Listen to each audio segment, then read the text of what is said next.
goodness.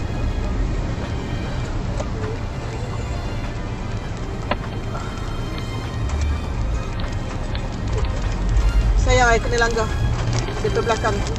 I kena langgar daripada belakang oleh van dekat duta. Kuat gila langgar I. Dah lah, I tengah sikit belakang.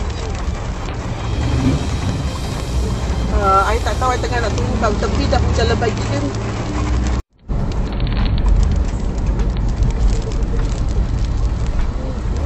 Allah!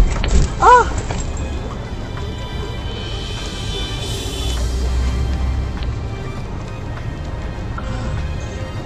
My goodness.